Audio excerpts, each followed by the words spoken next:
เจ้าสบายดีเนาะพบกับข้าพเจ้าลีปอวันนี้ข้าพเจ้าจะมาแชร์ถึงประสบการณ์หนึ่งที่ว่าหลายๆคนยังอาจจะตื่นเต้นเนาะโดยเฉพาะเป็นนักศึกษาครูที่กำลังจะไปลองฝึกงานหรือว่าจะไปเป็นครูในต่อหน้าเนาะซึ่งเรื่องนี้ก็เป็นเรื่องที่สำคัญหลายสำหรับทุกคนเลยโดยเฉพาะเป็นอาจจะพบกับปัญหาที่ว่ามีคำถามแบบเขาถามสดๆเนาะและเขาจะตอบแบบสดๆนั่นให้มัน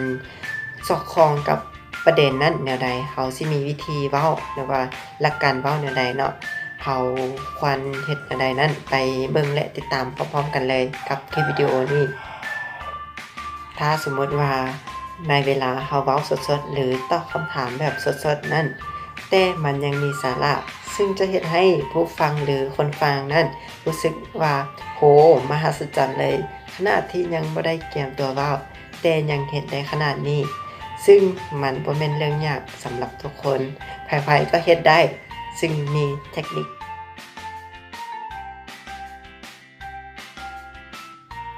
ซึ่งเทคนิคที่จะมาแชร์ในวันนี้ก็คือจากหนังสือเล่มนี้ที่ชื่อว่าความมหัศจรรย์ในการเว้าต่อหน้าผู้คนซึ่งโมเดลที่เขาจะใช้ในวันนี้ก็คือโมเดล Big เนาะ P E E P เนาะซึ่ง P ตัวทำอิฐมันจะเว้าถึง point ก็คือเมื่อเขาตั้งคำถามมาเขาก็ต้องได้ตอบให้ถึงกับประเด็นก่อนก็คือ point ตัวถัดมา E E ตัวนี้มันจะมีความหมายว่า explain ก็คือเหตุผลเนาะเมื่อเขาตอบถึงกับประเด็นแล้วเขาต้องได้เหตุผลของมันพร้อมหลังจากเหตุผลแล้วก็คือตัวถัดมาจะเป็น E คือ9เนาะแต่ว่า E ตัวนี้มันจะเป็น example ก็คือเขาต้องได้ยกตัวอย่างให้เขาเจ้าพร้อมเนาะเพื่อที่จะเฮ็ดให้ผู้ฟังนั้นสามารถนึกเห็นภาพดังกล่าวนั้นได้และตัวสุดท้ายก็คือ P คือกันเนาะก็คือ point เมื่อเขาเปิดด้วย point เขาก็ต้องได้จบด้วย point เช่นเดียวกันก็คือเขาจะว่าและนี่แหละคือคำตอบที่เขาเลือกใช้เจ้าซึ่ง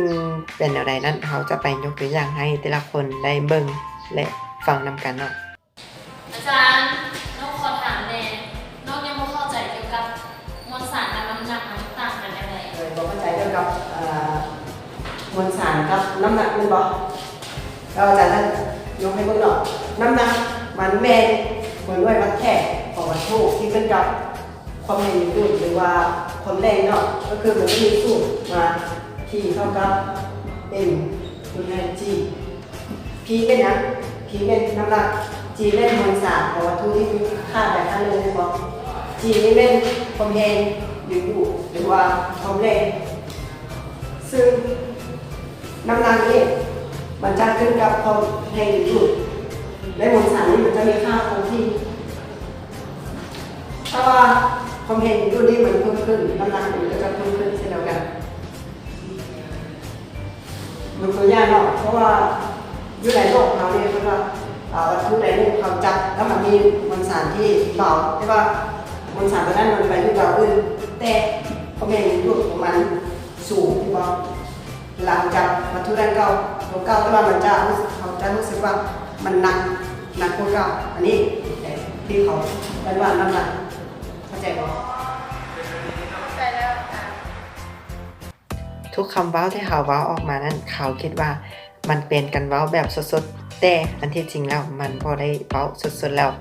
ซึ่งทุกคำเว้าที่เขาได้เว้าออกมานั้นมันมาจากกระบวนการสะสมความรู้ผ่านประสบการณ์มาทางชีวิตของเขาแล้วฉะนั้น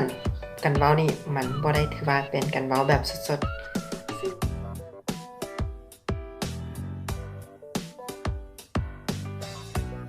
บ่มีเลย